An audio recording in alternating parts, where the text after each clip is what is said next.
Well, after what they said was her support for, quote, the actions of a recognized terrorist organization, House Republicans are introducing a censure resolution condemning Congresswoman Ilhan Omar and members of the so-called squad after the Minnesota Democrat posted tweets comparing the U.S. and Israel to terrorists.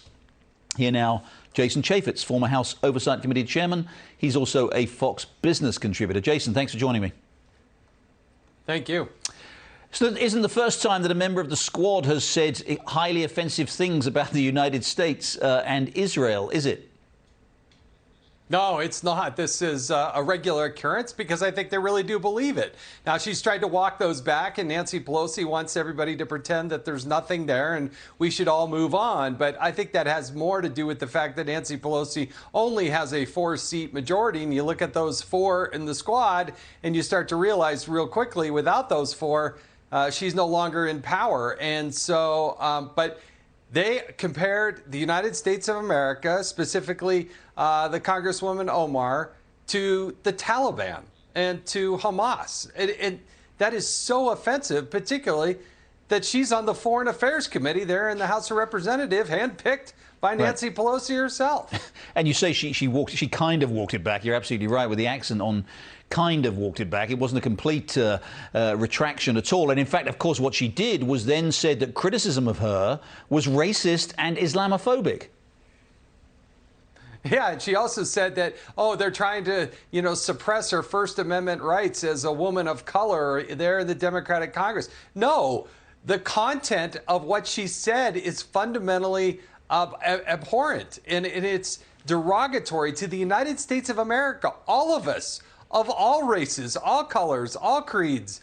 It's disparaging to the country as a whole. And in the rules of the United States Congress, you can't do that. Right. So the Republicans, they actually have a rule that says you can't do that. So in the censure that the Republicans are using as a privileged resolution, they're trying to do the most minimal thing, which is censure. I believe that she should be kicked off of the Foreign Affairs Committee. And it'll be interesting, won't it, Jason, to see whether there's any support among Democrats at all. I mean, years ago, you served in Congress for a while. Years ago, if someone said something like this, most Democrats would distance themselves from it. As you say, there's been a kind of call for her to walk it back, and clarification, I think, is the term they kept they kept using. But the Democrats are going to close ranks around them, aren't they? They are. This is hard. It was hardly an apology. She didn't apologize for it. And shame on the Democrats who won't slap down one of their own. They're very quick to go after Republicans. But when one of their own does something that is that egregious and that bad, they won't do it. So likely what you'll see is there'll be a motion to table this censure, and then they'll vote to table it, which is a kind of chicken way to get out of it.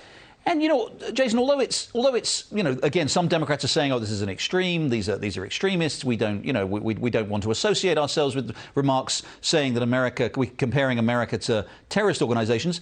The logic of a lot of what the Democrats are saying and of what their friends with this critical race theory and this revisionism approach to American history is that America is a fundamentally evil country, right? That it's a country that's exploited people throughout its history. It's a terrible country. They want to rewrite what kids are learning in schools to make people understand, supposedly, that instead of the country that most Americans think it is, it's a terrible place. So they actually are pretty well aligned with the views of the squad, right?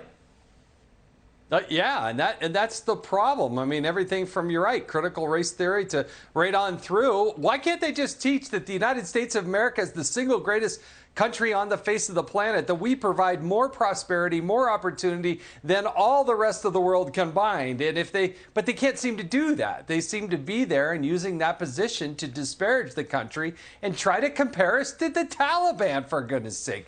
It doesn't get much worse than that. Jason, it's a very good point. It's a good question. Why can't they do it? I think because, frankly, they believe it, right? They believe they're teaching people that this is somehow, as you say, instead of the greatest country on earth, it's actually one of the worst. And that's the message that so many Democrats are trying to get across to Americans. Well, thanks, Jason Chaffetz. Thanks very much for joining me. Thank you.